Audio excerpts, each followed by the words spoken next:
Today we're diving into 6 isekai anime where the main character reincarnates as the strongest prodigy ever, breaking power systems, flexing casually, and leaving side characters confused about their life choices. Buckle up because this list gets wild fast. Kicking off with number 6, Mushoku Tensei, Jobless Reincarnation. Mushoku Tensei is basically what happens when an isekai actually decides to take itself seriously. Not too seriously, but enough to make you realize half the shows you've watched were running on vibes alone.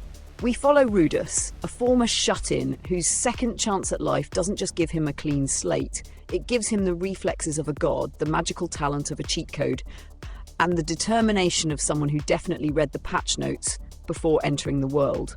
The man is already breaking physics at age 3. At 3. Meanwhile, I know adults who can't operate a toaster without emotional support. The best part is how the world building isn't just deep, it's disrespectfully deep. Every character feels like they have their own anime running in the background, and Rudus is just speedrunning development while they try to cope. The magic system slaps, the animation goes harder than necessary, and the fights look like the animators had something to prove.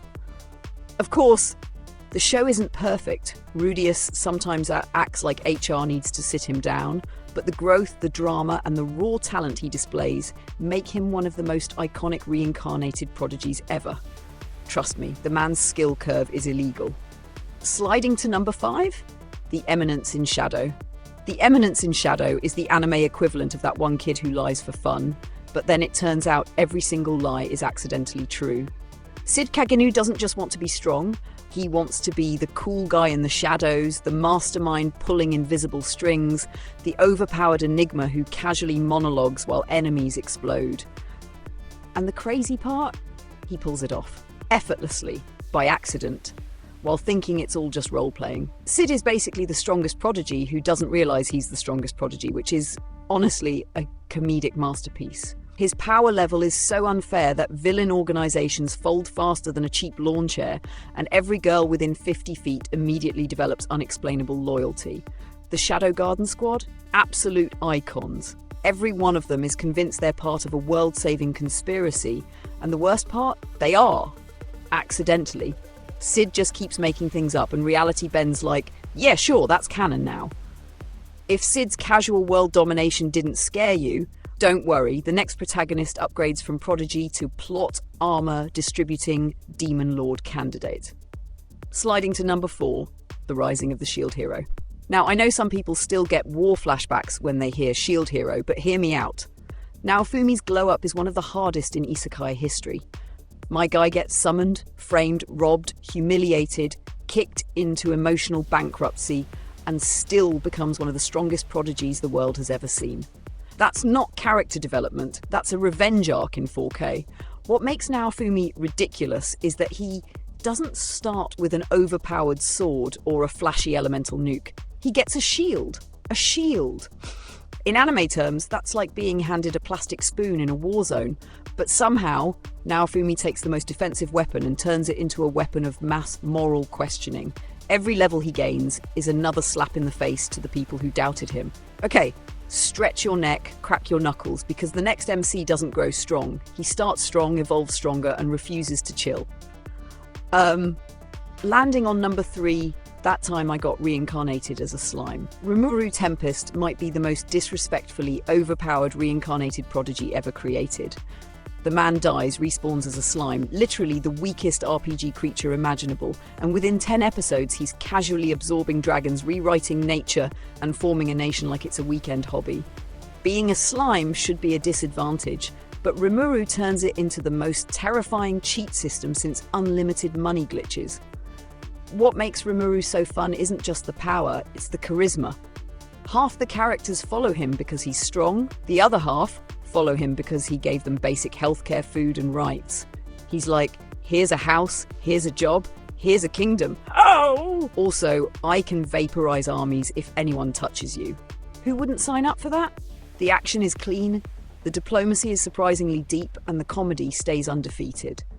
Plus, when Rimuru gets serious, the tone switches so fast you feel like you entered another anime entirely.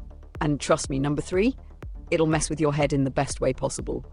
Rimuru is a prodigy not just because he's strong, but because every ability stacks like the universe forgot to apply balance patches.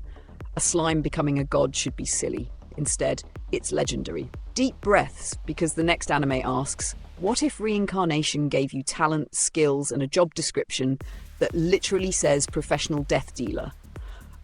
Looking at number 2, the world's finest assassin gets reincarnated in another world as an aristocrat.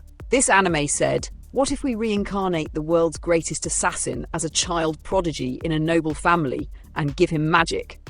At that point, you're not just strong, you're a walking spoiler for everyone else's destiny.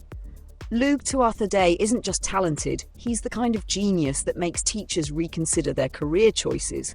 What makes Lug interesting is how methodical he is. Every move he makes is calculated, planned, and executed with the calm energy of someone choosing socks in the morning. The man blends modern assassin training with medieval magic like he's crafting a mixtape, and every spell he creates looks like it was designed by a bored engineer with too much free time. The show balances strategy, intensity, and charm surprisingly well. Lug doesn't rampage like other OP protagonists. He analyzes, prepares, and strikes with that cold, I know your weakness is better than you do energy. And yes, the harem elements exist, but at least they're not just decorations. They're actually useful, competent characters who boost Lug's missions instead of sitting around giggling.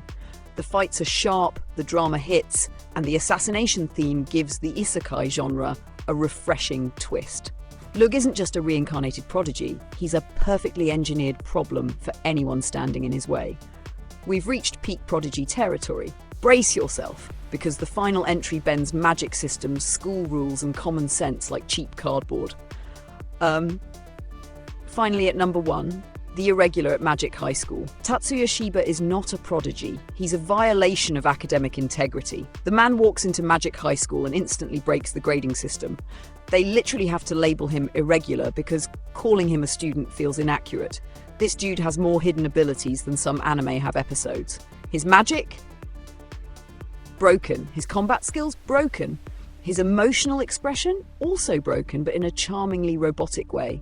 Tatsuya approaches every fight with the calm annoyance of someone who just found out their phone battery is at 2%. Meanwhile, enemies are sweating like they're about to take a surprise exam. And that wraps up 6 isekai anime where the main character reincarnates as the strongest prodigy alive. Drop a comment telling me which powerhouse you'd follow into another world. Hit that like button if you enjoyed the chaos. And subscribe for more anime breakdowns. Trust me, even stronger lists are coming soon.